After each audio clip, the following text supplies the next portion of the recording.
When people give eulogies, they often talk about a lot of nice things after someone passes away.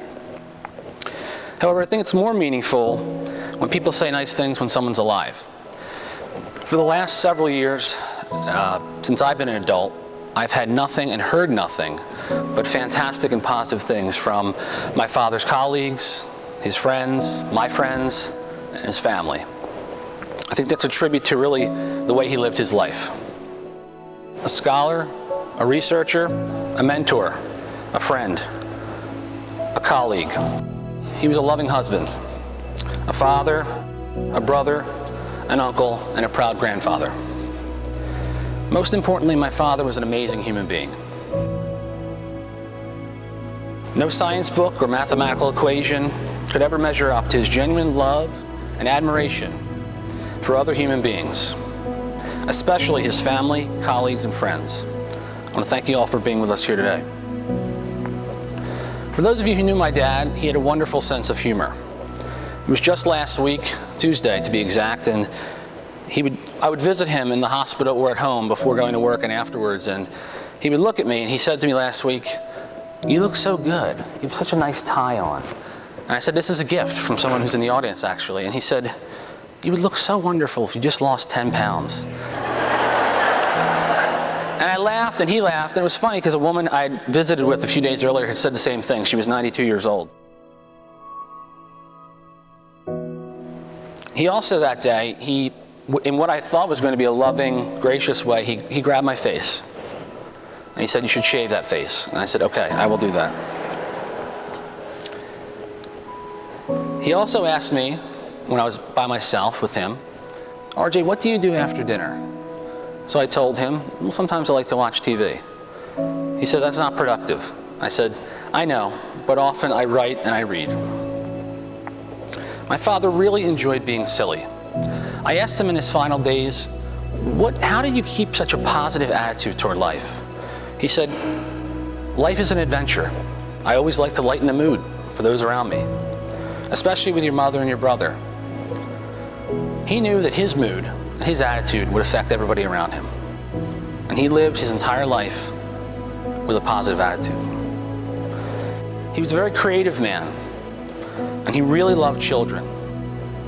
When we were kids, he would go around the neighborhood and take photos of different people, children, babies, and he created a newspaper with his word processor, a mock newspaper for our neighborhood, putting stories about the kids sledding down the hill or the baseball game. The kids thought that was really neat. Most of you know my father also was a very talented artist. He never had any formal training at all, but he had this unique ability to capture a baby's face or a child, a neighbor, a celebrity with unbelievable accuracy.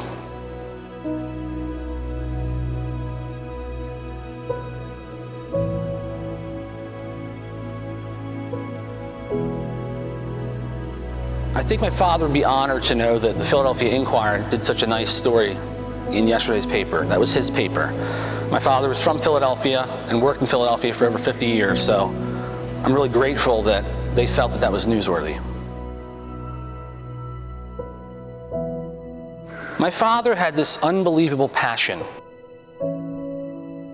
I asked him about this in the hospital at the University of Pennsylvania. He talked to me about the zeal he had for his work and the hope that somebody or a group of people would continue the work that he had strived so hard for many years to accomplish. He had tremendous pride in Temple University. He loved his colleagues, and in 2013, when he retired, a few months later, his colleagues put together and commissioned that beautiful portrait that sits in front of us today. And he gave a couple speeches, and people said wonderful things about him. I think it's very fitting that that portrait hangs in Temple Medical School's library. My father had a library at his home, which is still there today, that people would marvel at as they walked into the house. Even the nurses and aides in the last few days would say, "Wow." Books ranging from literary classics all the way through pharmacology, mathematics, there was no end. We're still discovering things to this day. My father had a particular love for my brother. He really was proud that Chris and he worked together at Temple Medical School. He talked to me very privately when my mother and my brother were not in the room, and he said, "Chris is becoming a real intellectual." I said, "Yes. What I've never told my brother is that I have a significant admiration and always loved watching he and my dad work together." I'm also very grateful that in the last few months of my father's life, he still wanted to work. He was working for the Walter Reed Army Hospital, helping soldiers with traumatic brain injuries. My good friend Shriek, our vice president for research at Rowan, an engineer himself, was the only person I knew who could figure out the mathematics behind what my dad was doing. So Shriek would quietly and humbly meet my brother every Saturday for a few weeks in a row, teach him the fundamentals of the mathematics behind what my dad did for his entire life. It's an honor to call him my friend. In the last few years, my father became very fond of Rowan University. Not just because I worked there, but because Rowan was in his backyard. Even on September 14th, our board of trustees passed a resolution that extended our president, Dr. Ali Hushman, a contract.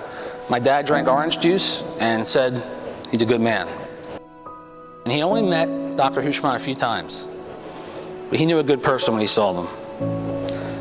It was Rowan move-in day a few weeks back, and we were moving in all the Rowan freshmen to the brand new dorms. My father was very, very, very proud that my nephew Dominic was starting as a mechanical engineer at Rowan. I visited him that morning, and my dad had in his hand a picture of all of his children and grandchildren. He told me how happy and proud he was that everybody was so successful. And he was genuine and serious about that. My son Jason was born about a year and a half ago. He was my father's 10th grandchild. Jason brought joy to all of our lives, including my dad's. And I believe it was one of the big reasons why my dad kept fighting for over three and a half years. Jason means to heal.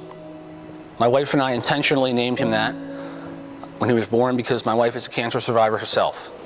And there was something special about that name. My father also loved to nap. For those of you who know him from Temple, rarely a day would go by without him taking at least an hour nap before dinner. I know a few people at Rowan who do that, have this amazing, unique ability to just nap in the middle of the day. I won't name any names, but it must be a faculty or an academic thing. Interestingly, we got quite sad last Wednesday when my father slipped into what we had thought was a coma. He was asleep for about 18 hours. Surprisingly, on Thursday morning, the day before he passed, I walked into his room and he opened his eyes. He immediately, and this is not a joke, told me to put on a documentary on quantum mechanics, physics. And he watched the entire special. He must have saved up all that napping to have that last mental strength. And what was the most beautiful memory that I'm going to have of my father, right after he was done watching physics, he asked me to sing to my mother. And my father and I, and my mother, with my wife videotaping it, I sang 3 or 4 songs. My dad loved to sing. My dad broke into what I had never seen before. He started crying. And these were not tears of pain, tears of loss, or tears of fear. These were tears of joy and love. Those tears were from my mother.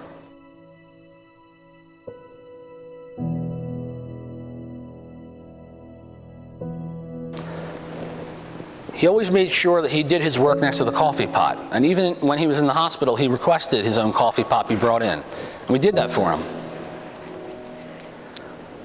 He asked my mother and I one day, he said something about coffee. We couldn't make out what he was saying. His voice was very faint.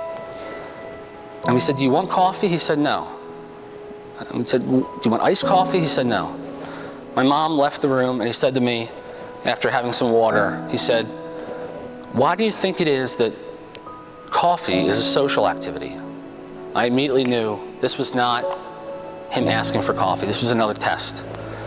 I, without hesitation, told him, because coffee is a drink that you can enjoy in the morning, at lunch, in the afternoon, and at dinner, with family and friends surrounded around a kitchen table, not a TV. My father waited till my entire family had come and visited him before he passed. I knew this was deliberate. The entire extended family had visited the day prior.